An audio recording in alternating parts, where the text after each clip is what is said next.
दिखाया जाता है जिसका नाम सरू है। सरू अपने बड़े भाई गुड्डू के साथ ट्रेन में कोयला चोरी कर रहा होता है। दरअसल ये लोग बहुत गरीब हैं, इन्हें अपनी गुजर बसर के लिए चोरी करनी पड़ती है।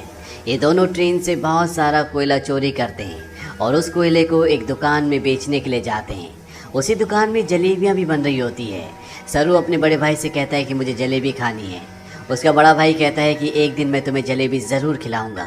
उसके पास इतने पैसे नहीं है कि वो अपने छोटे भाई को जलेबियाँ खिला सके। सरू कहता है कि एक दिन हम दुकान की सारी जलेबियाँ खरीद लेंगे। अब कोयले के बदले में थोड़ा सा दूध दिया जाता है और ये दोनों भाई खेलते हुए अपने घर वापस पहुँच जाते हैं, जहाँ पर सरू और गुड्डू की एक छोटी बहन भी है। ये तीनों अपनी माँ के साथ रहते हैं। सरू की माँ अपने दोनों बच्चों से पूछती कि वो दूध कहाँ से लेकर आए, लेकिन वो इस बात का कोई भी जवाब नहीं देते। उसी रात को सरू का भाई गुड्डू काम पर जा रहा होता है। सरू कहता है कि मैं भी तुम्हारे साथ काम पर चलूँगा। उसका भाई कहता है कि तुम मेरे साथ नहीं चल सकते क्योंकि काम पर बोरियां उठानी पड़ती है और इस काम के लिए तुम बहुत छोटे हो। सरू अपने सिर के ऊपर चेयर उठाकर दिखाता है, साथ ही साथ वो साइकिल भी उठाने की कोशिश करता है। सरू कहता है कि मैं कोई भी काम कर सकता हूँ। सरू की जिद करने पर उसके भाई को उसे अपने साथ ले जाना पड़ता है। ये दोनों के दोनों एक ट्रेन स्टेशन पहुँचते हैं। सरू अपने भाई गुड्डू की गोद में ही सो जाता है। उसका भाई उसे उठाने की कोशिश भी करता है पर सरू बहुत छोटा है, उसे बहुत नींद आ रही होती है। वो कहता है कि मुझे सोने दो। सरू का भाई गुड्डू उसे एक बेंच पर लिटा देता है और कहता है कि मैं कल सुबह काम कर कर वापस लौट जाऊंगा, तुम यहीं पर रहना। जाने से पहले सरू अपने भाई को कहता है कि जब तुम लौटोगे तो जलेबी लेकर आना। वो कहता है कि ठीक है। सरू कहता है 2000 जलेबियाँ। इसके बाद उसका भाई गुड्डू काम पर चला जाता है। कुछ ही देर बाद जब रात और भी गहरी हो जाती है, स्टेशन पूरी तरह से खाली हो जाता है। इस पूरे स्टेशन पर सिर्फ एक ही बच्चा होता है और वो होता है सरू। सरू वहीं प्लेटफॉर्म पर खड़ी एक ट्रेन में जाकर बैठ जाता है। कुछ ही देर बाद उसे नींद आ जाती है। सुबह जब उसकी नींद खुलती है तो ट्रेन चल रही होती है। सरू ये देखकर घबरा जाता है और ट्रेन में चारों तरफ भागता है। वो अपने भाई को आवाज़ भी देता है। साथ ही साथ वो ट्रेन के दरवाजे खोलने की भी कोशिश करता है पर दरवाजे पूरी तरह से लॉक्ड होते हैं। इसीलिए ट्रेन के कई बार रुकने के बाद भी वो ट्रेन से बाहर नहीं निकल पाता। ट्रेन की बोगी पूरी तरह से खाली है। सरू भूखा प्यासा इस ट्रेन में फंस चुका है। कुछ दिन का सफ़र तय करने के बाद ट्रेन कलकत्ता वेस्ट बंगाल पहुंच जाती है, यानी सरू के घर से 1600 किलोमीटर दूर। सरू मध्य प्रदेश के खांडवा डिस्ट्रिक्ट से है। वो स्टेशन पे उतरता है जहाँ पर बहुत ज़्यादा भीड़ होती है। वो टिकट काउंटर पर जाता है और कहता है कि मुझे अपने घर जाना है, पर यहाँ पर सब बंगाली में बात कर रहे होते हैं। सरू को किसी की बात समझ में नहीं आती। वो वहीं स्टेशन पर बैठे अपने जैसे कुछ बच्चों के साथ जाकर बैठ जाता है जिनके पास कोई भी घर नहीं होता। पर कुछ ही देर बाद यहाँ पर कुछ लोग आते हैं जो उन बच्चों को उठाकर अपने साथ ले जा रहे होते हैं। सरू किसी तरह से वहाँ से भाग जाता है और वो एक बार फिर से रात के अंधेरे में इस बड़े शहर में पूरी तरह से अकेला है। उसे बहुत भूख भी लगी होती है। तभी उसे देवी माता की एक मूर्ति दिखती है। वो देवी माँ को नमन करता है और देवी माँ के चरणों में जो प्रसाद होता है वो उस प्रसाद को खाता है। अगली सुबह सरू ट्रेन ट्रैक पर चल रहा होता है क्योंकि वो अपने घर जाना चाहता है। तभी यहाँ पर एक औरत आती है जिसका नाम नूर होता है। वो सरू से पूछते कि तुम्हारा घर कहाँ है। वो कहता है कि गणेश तल्ले। ये मध्य प्रदेश में इतना छोटा गांव होता है जिसके बारे में किसी को कुछ नहीं पता होता। नूर उसे अपने घर ले जाती है, उसे खाना खिलाती है, नहलाती है। वो कहती है कल सुबह एक आदमी आएगा जो तुम्हारी मदद करेगा, वो तुम्हें तुम्हारी मम्मी से मिलवा देगा। अगली सुबह यहाँ पर रामा नाम का एक आदमी आता है। वो सरू की पूरी बॉडी चेक करता है और नूर को धीरे से कहता है कि तुमने बहुत अच्छे से काम किया। उन्हें ऐसी लड़के की तलाश थी। सरू को इन दोनों पर शक हो जाता है, इसीलिए वो मौका देखकर इस घर को छोड़कर भाग जाता है। सरू अपने कई दिन हावड़ा ब्रिज के आसपास गुजारता है। उसे हमेशा अपनी मम्मी की याद आती है कि किस तरह से उसकी मम्मी पत्थर तोड़ा करती थी और वो अपनी मम्मी की मदद किया करता था। सरू अपनी मम्मी से बहुत प्यार करता है पर अब वो यहाँ से 1600 किलोमीटर दूर है जिसके बारे में सरू को कुछ भी नहीं पता। सरू को इसी तरह से यहाँ पर 2 महीने बीत जाते हैं और एक सुबह जब बारिश हो रही होती है तो वो एक कैफ़े के बाहर बैठा होता है। कैफ़े के अंदर एक लड़का कॉफ़ी पी रहा होता है और बाहर से सरू उसकी नकल उतार रहा होता है। वो लड़का बाहर आता है और सरू को कुछ खाने के लिए देता है। इसके बाद वो सरू को अपने साथ पुलिस स्टेशन ले जाता है। वो बताता है कि इस लड़के को बंगला बोलनी नहीं आती है, हिंदी में बात करता है। जब मैंने इससे पूछा कि कहाँ से है तो इसने बताया कि ये गणेश तल्ले से है। इस जगह के बारे में ना लड़के को ना ही पुलिस वाले को कुछ पता होता है क्योंकि ये मध्य प्रदेश में एक बहुत छोटा सा गांव है। लड़का सरू से उसकी मम्मी का नाम भी पूछता है। सरू कहता है कि मेरी मम्मी का नाम अम्मी है। दरअसल उसे अपनी मम्मी का नाम नहीं पता होता। पुलिस उसके पेरेंट्स को ढूंढने की बहुत कोशिश करती है, पर सरू के घर का, उसके गांव का, उसके परिवार का कुछ भी पता नहीं चलता। इसीलिए पुलिस उसे एक अनाथ आश्रम में भेज देती है।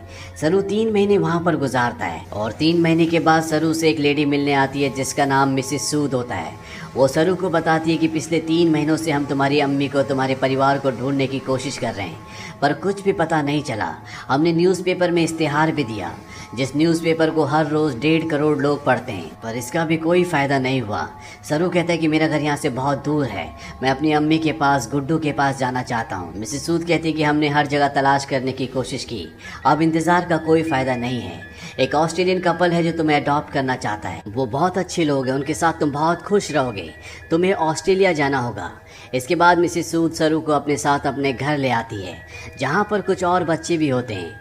मिसेस सूद सबको इंग्लिश के वर्ड, टेबल मैनर से सब कुछ सिखाती हैं और अब सरू को ऑस्ट्रेलिया भेज दिया जाता है, जहाँ पर मिस्टर जॉन और उनकी वाइफ सू, जिन्होंने सरू को अडॉप्ट किया होता है, उसे देखकर वो बहुत खुश होते हैं। सरू को ये अपने घर ले आते हैं। छोटे से मिट्टी के घर में रहने वाला सरू जब इस घर को देखता है तो पूरी तरह से हैरान होता है। साथ ही साथ वो बहुत गुमसुम भी होता है, क्योंकि ये देश, यहाँ की हवा, मिट्टी सब सरू के लिए पूरी तरह से नए हैं। सरू की मॉम, जिसका नाम सू है, जिसने सरू को अडॉप्ट किया है, वो सरू से इंग्लिश में कहती है कि मुझे पता है कि तुम्हारा सफ़र इतना आसान नहीं था, तुम मुझे इस वक्त कुछ नहीं बता सकते, पर एक दिन तुम मुझे सब कुछ बताओगे। सरू धीरे धीरे इनकी भाषा, इनका रहन सहन सीखना शुरू कर देता है। बहुत जल्द वो इन सब के साथ कंफर्टेबल हो जाता है। मिस्टर जॉन और उनकी वाइफ सू सरू से अपने बेटे की तरह प्यार करती है, वो उसकी ज़िंदगी में किसी तरह की कोई कमी नहीं होने देते।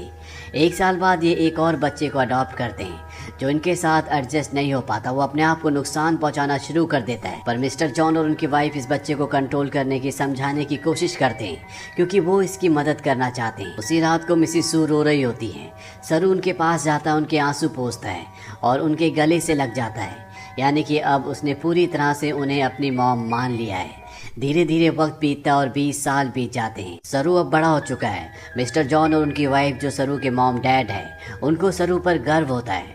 वो होटल मैनेजमेंट की पढ़ाई करने के लिए मेलबॉर्न जा रहा होता है। वो अपने उस भाई से भी मिलता है जिसे मिस्टर और मिसेस जॉन ने सरू के बाद अडॉप्ट किया था, लेकिन ये दोनों एक दूसरे को पसंद नहीं करते। सरू अब होटल मैनेजमेंट की इंट्रोडक्टरी क्लास में पहुंच जाता है, जहां पर सब अपने बारे में बताते हैं। सरू कहता है कि वो अपना होटल खोलना चाहता है, साथ ही वो ये भी बताता है कि वो इंडिया में कैलकाटा से है। इसके बाद यहाँ पर जितने भी स्टूडेंट्स होते हैं वो सब के सब हाउस पार्टी रखते हैं, जहाँ पर सरू भी जाता है। यहाँ बहुत सारे इंडियन स्टूडेंट्स भी होते हैं, इसीलिए यहाँ पर खाने में बहुत सारा इंडियन फूड होता है।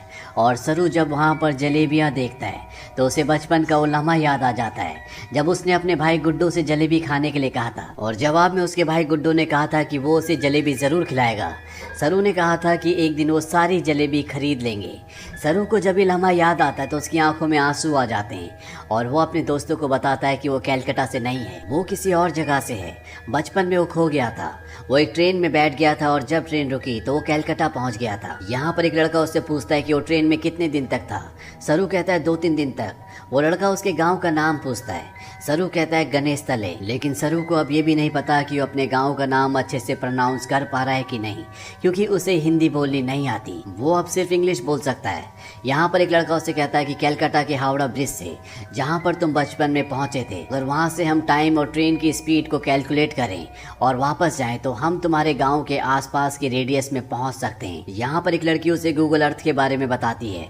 वो कहती है गूगल अर्थ के सहारे तुम दुनिया की किसी भी जगह को ढूंढ सकते हो, पर सरू इस बारे में और ज्यादा बात करने से मना कर देता है।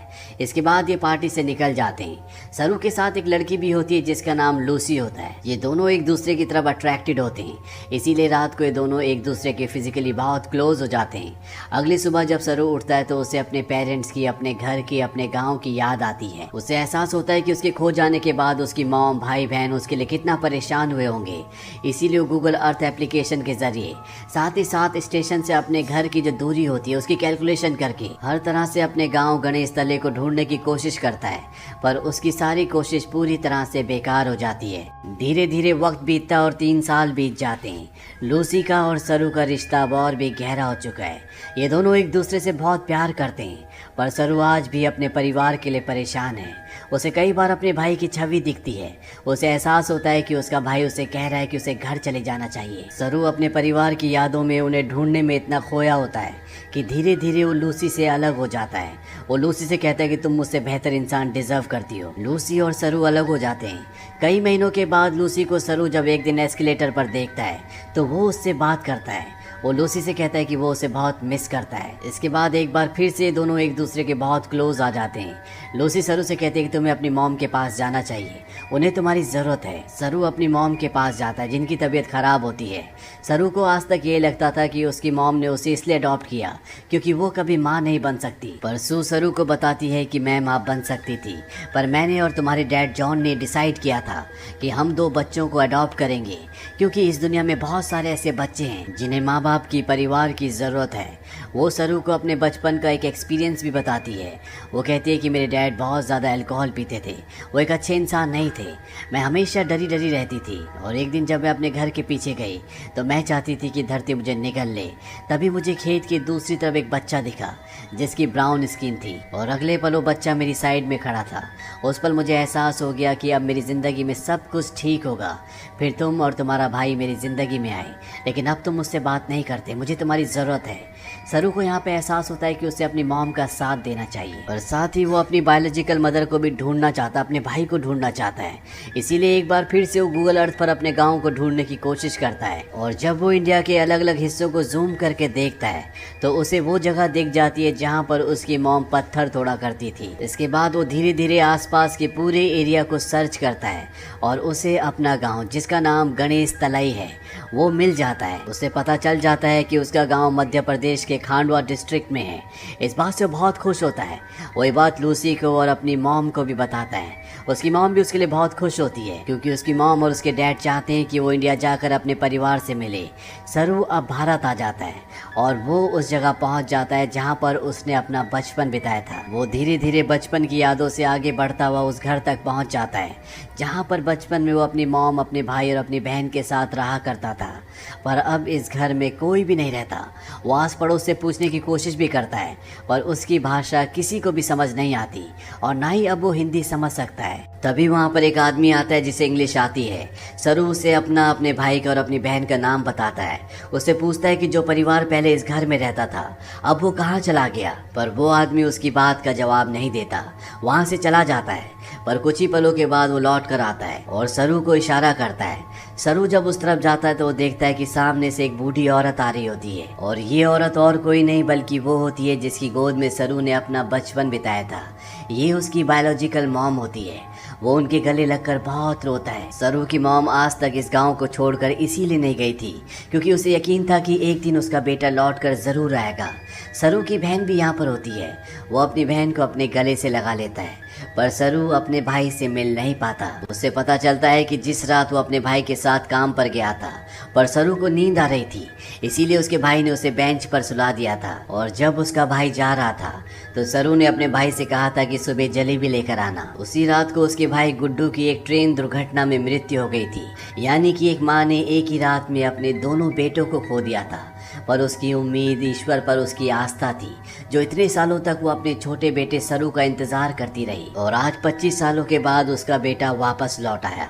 सरू इसके बाद ऑस्ट्रेलिया में अपने मॉम और डैड को कॉल करता है। वो उन्हें बताता है कि मुझे मेरा परिवार मिल गया, पर इससे कुछ भी नहीं बदलता।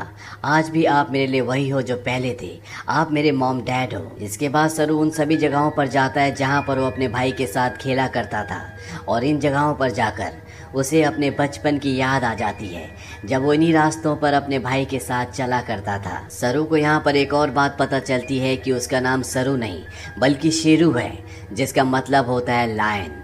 अंत में हमें कुछ रियल फुटेज दिखाई जाती है जिसमें सरू के वो माँ बाप जिन्होंने उसे अडॉप्ट किया था वो इंडिया आते हैं। इंडिया में सरू की जो असली बायोलॉजिकल मॉम होती है वो उन्हें अपने गले से लगा लेती है। तो ये थी सच्ची कहानी सरू की। ऑफिशियल रिपोर्ट्स के मुताबिक पता चलता है कि भारत से हर साल 80,000 बच्चे गायब होते हैं, लेकिन उसमें से 1% भी बच्चे ऐसे नहीं हैं जिनकी किस्मत सरू की तरह हो। इसीलिए इस पूरी कहानी, इस पूरी फिल्म के जो हीरो हैं वो और कोई नहीं बल्कि मिस्टर जॉन और उनकी वाइफ सू है, जो अपने बच्चे पैदा कर सकते थे, पर उन्होंने फैसला किया कि वो अपने बच्चे पैदा ना करके उन बच्चों को अडॉप्ट करेंगे जिनके पास घर नहीं है, ताकि उन्हें एक अच्छा घर मिल सके। अगर इस दुनिया में हर एक इंसान की सोच इसी तरह से हो जाए तो ये दुनिया स्वर्ग बन जाए। तो ये थी पूरी कहानी फिल्म लॉयन की। ये फिल्म सन 2016 में रिलीज हुई थी। IMDb पर इसकी रेटिंग है 8। इस फिल्म का बजट था $12 मिलियन और बॉक्स ऑफिस पर इसने कमाई की थी $141 मिलियन की। उम्मीद करते हैं कि ये कहानी आपको पसंद आई होगी।